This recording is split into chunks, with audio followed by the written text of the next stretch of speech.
If you look at the temple structure, deep into the sanctum sanctorum, all you will find is a stone. 6 to 7 feet or 9 feet, including the pedestal, etc. A whole lot of people are ridiculing why this much decoration to a stone. What's there in it? How can you worship this dumb stone as God?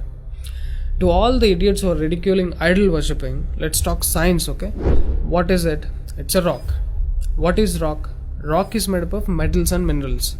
If you go to a valley and shout something, what does the rocks do? It will give you an echo.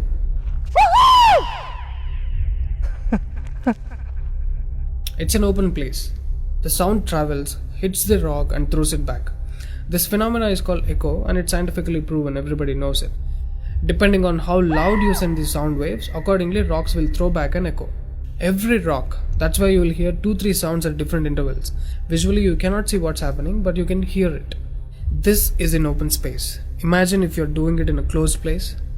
What would be the amount of echo? Obviously much more than the open space. Let's get inside the temple. You will find a linga or a statue made of a rock. And it's placed in a closed wall structure with a Galigopuram on the top. That means a pyramid structure with a tip pointing to the sky. There will be no ventilation. Tight packed and covered with stone walls to a precision where even the light cannot enter. Now, people send some sounds to the rock. Not just today, it's been practiced since thousands of years. They are sending some sounds to the rock continuously, right from the morning to afternoon to evening till night, every day. We all know that sound has a form. To all the lower IQ people, I'm going to show you a few experiments where particles form different patterns and forms due to various types of sounds.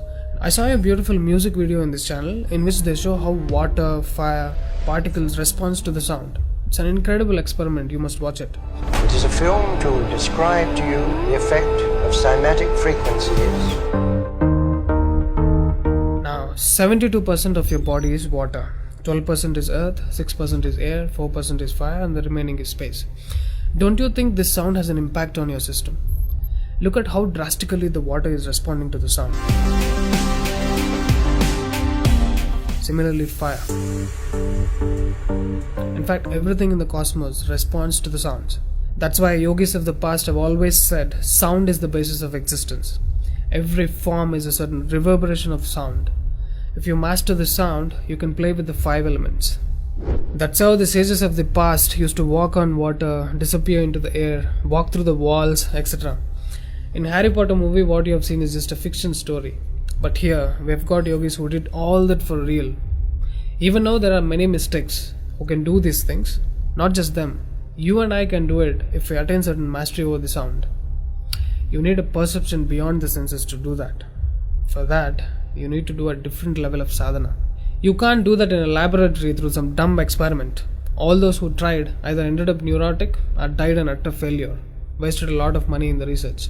So except dhyanam, technically there is no other way.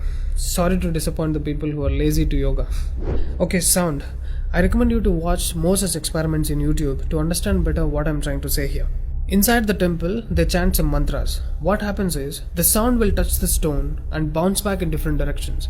Because it's a closed room, the sound has to pass out through the main door. And whoever is standing in front will be completely soaked in that energy. Now, what do they chant? Vishnu Sahasranamam in the morning and Lalita Sahasranamam in the night.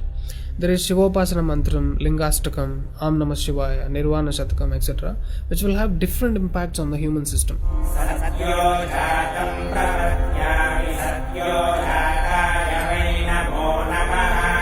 I really wanted to check what impact these sounds have on the human system. So I went to a neurosurgeon to really experiment and document the impact of these sounds on the human brain, the human system. I took my friend Rahul for the EEG test. It's called electroencephalography, where you can see the brain activity, the activity of the nervous system of a person on a computer. We played Lalita Sahasranamam to him.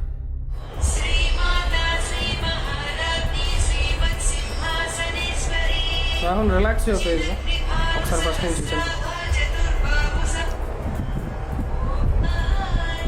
Right.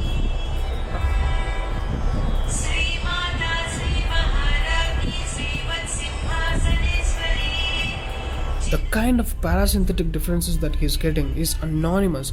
Oh my god, then I understood. These sounds are engineered in such a way that the rhythm of the chant will go inside your parasympathetic nervous system and will put you into deep sleep within 3 to 5 minutes.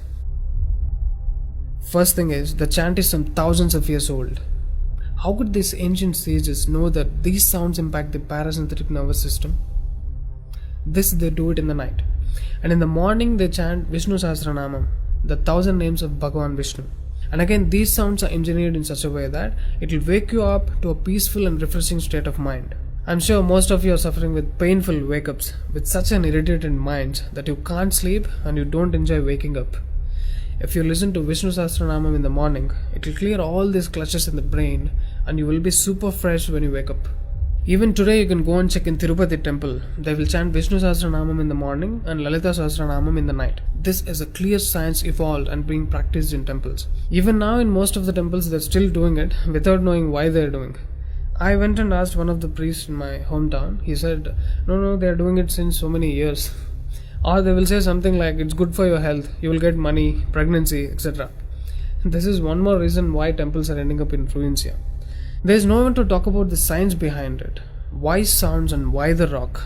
So they call this rock as God, and when you chant for God, their idea is to benefit the human beings living in the city. It's a free service. Will your doctors treat you for free? But these temples are doing it for free since ages.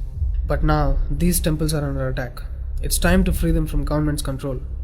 Temples' properties are being looted. They think too much of gold is available there. You know what? The temple design is such, there will be a Dvajastambam, which is made of some metal, usually gold or copper. Brass is a good conductor of sound, gold is an excellent conductor of electricity, and it has higher receptivity of the energy. To all the idiots who are worried about so much gold being used in the temple construction, just smack them with this video. This is a clear science and most sophisticated engineering that even the modern science has no clue of. There is much more to the design of the temple. The design is such, the energy waves reverberated by the gopuram will pass straight and touch the antenna kind of arrangement here and stored in the energy format. People are supposed to touch it. A lot of people touch their heads without knowing why they are doing it. And then you are supposed to walk into the space which is filled with this energy transmitted by the rock inside. Doesn't matter whether you are a Muslim, Hindu or a Christian, you can't escape the energy. You will be basked in the glory of that energy. You can actively feel the difference after you pass through the path.